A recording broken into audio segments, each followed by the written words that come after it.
Hello दोस्तों, कैसे हैं आप लोग। उम्मीद करता हूँ आप सब बहुत अच्छे होंगे। आज हम सुनने जा रहे हैं एक ऐसे मकान की कहानी जिसमें बने हैं पूरे 40 कमरे और एक कमरा उसका हमेशा बंद रहता है, जिसको खोलना अपनी मौत को दावत देना जैसा लगता है। आखिर क्या है राज उस कमरे का, जानेंगे इस कहानी में। बने रहिए आप मेरे साथ।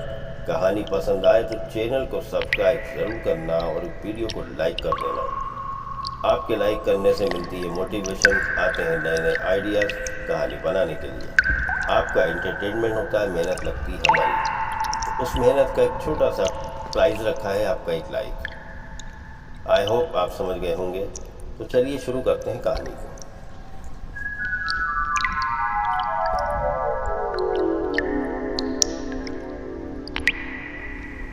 ये कहानी शुरू होती है एक मकान से जो बताया जाता है कि अंग्रेजों के ज़माने का बना हुआ है।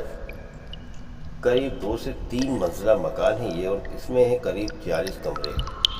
छोटे बड़े सारे मिला के 40 कमरे हैं। एक कमरा इसका जो है कभी नहीं खोला जाता, क्योंकि वहाँ से आती हैं अजीबोगरीब आवाज़ें। किसी ने खोल के नहीं देखा उस रूम को। एक बड़ा सा ताला डाला हुआ है, पुराना सा वहाँ लोहे का दरवाज़ा लगा है। बस एक सराउंड सा होता है कि कोई चीख रहा है, कोई चिल्ला रहा है, कभी पक्षियों के पर फड़फड़ाने की आवाज़ आती है, तो कभी यूँ लगता है कोई किसी को घसीट रहा है, और कभी यूँ लगता है कि उसके अंदर कुछ सामान है जिसको फेंका जा रहा है। इस तरीके की आवाज़ें वहाँ हमेशा आती रहती हैं। डर के मारे कोई उसका कमरा खोलने को राज़ी ही नहीं होता। इसी तरीके से बीत जाते हैं कुछ साल। फिर एक दिन एक इंस्पेक्टर आते हैं उस गांव में, जिनका हाल ही में तबादला हुआ था। कहीं रहने की व्यवस्था न होने की वजह से उनको उस हवेली में मुखिया ने रोकने को कहा, लेकिन इत्तेफाकन सारे कमरे फुल थे। मात्र वो एक ही कमरा था जो खाली था, जिसको कह सकते थे कि ये खाली है, वो शाबित कमरा। इंस्पेक्टर नए उम्र के थे, बहादुर थे, तेज दिमाग के थे। उन्होंने सबकी बात सुनी और सबके मामले सुनने के बाद में ये फैसला किया कि हम आज इस रूम को खोलेंगे और जाके देखेंगे अंदर आखिर क्या होता है। काफ़ी लोगों ने समझाया, मना किया, लेकिन वो इंस्पेक्टर वो मानने को तैयार नहीं।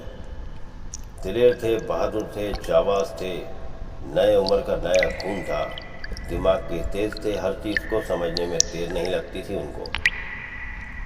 आखिरकार उनने कमरा खोल लिया, तोड़ा उसका ताला, दरवाज़ा खोला तो अंदर से आती है धूल भरी एक आंधी जैसी, और बदबू, सड़न, अजीब सा माहौल उस कमरे का।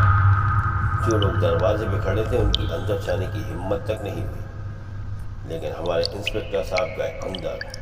अंदर का नज़ारा देखिए। चुप रहे कुछ देर और फिर हंस पड़े जोर से, और सबसे कहने लगे कि बेवकूफ़ी की हद होती है।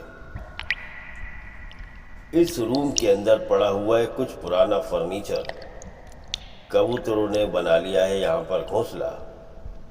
कुछ बिल्लियाँ आती हैं उनका शिकार करने, जिनकी चीख पुकार होती है रात में, और आपको लगता है कि यहाँ कोई भूत प्रेत या आत्मा है। यहाँ पर ऐसा कुछ भी नहीं है। बहुत सारे यहाँ पर पड़े हुए हैं, कबूतरों के घोंसले हैं, चमगादड़ों के घोंसले बने हुए हैं, और यहाँ पर बिल्लियाँ आती हैं क्योंकि उनके यहाँ पर गंदगी पड़ी हुई है। इस कमरे में ऐसा कुछ भी नहीं है जो आपको लगता था। फिर कहीं जाके वो पड़ोसियों को हिम्मत आई, फिर बारी बारी से सब ने रूम में जाके देखा, तो सच में उस कमरे में ऐसा कुछ भी नहीं था। खैर, कमरे की साफ सफाई की जाती है और पेंट वगैरह किया जाता है। सब कुछ उसमें ऐसा कर दिया जाता है जैसे वो कमरा कभी बंद था ही नहीं। पहला दिन इंस्पेक्टर वहाँ रुकते हैं।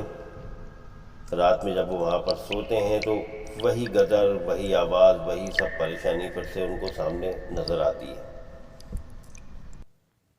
खैर, वो डरते नहीं हैं। बारीकी से देखते हैं टार्च जला कर के कहाँ पर क्या कमी है। फिर पता लगता है कि उस कमरे का एक रोशनदान जिसमें जाली नहीं लगी थी खुला हुआ था। वहाँ से आते जाते थे वो पक्षी, वो कबूतर और वो चमगादड़े। बिल्लियों का रास्ता भी वही था। अब सबकी एंट्री फ्री थी तो समंदर आ रहे थे और हंगामा जो डेली होता था वही चल रहा था। इंस्पेक्टर साहब ने वो रात जैसे तैसे गुजारी। फिर दूसरे दिन किसी कारपेंटर को पकड़ के वो रोशनदान में जाली लगवा दी और उसके बाद में जब वो वहाँ रहने गए तो सब कुछ नॉर्मल था, सब कुछ शांत था, सब कुछ पहले जैसा ही था। तो दोस्तों, कभी कभी हमारे सामने होती है कुछ ऐसी एक्टिविटी जिसको हम भूतिया समझ लेते हैं, लेकिन वो भूतिया होती नहीं है। तो बस ऐसे कोई मामले में कभी भी कुछ होता है तो पहली चीज़ तो है कि दिमाग का सही इस्तेमाल किया जाए, थोड़ा धीरज रखा जाए और आसपास के माहौल को समझने की कोशिश की जाए। हर बंद पड़ा घर भूतों का घर नहीं होता, हर पुरानी चीज़ भूतिया नहीं होती और हर पुरानी चीज़ में जाने से आपको डर नहीं लगना चाहिए। आजकल लोग कहानी बनाते हैं कि भूत है, प्रेत है, आत्मा है, दुनिया की चीज़ दिखाते हैं, लेकिन हमारा उद्देश्य, हमारी कहानियों का उद्देश्य ये रहता है कि सच्चाई क्या होती है वो समझ में आए। डर सबको लगता है, डर के आगे जीत भी होती है, सबको पता है, लेकिन हर चीज़ से डरना, हमेशा डरना, ये किसी भी कहानी का तात्पर्य नहीं होना चाहिए।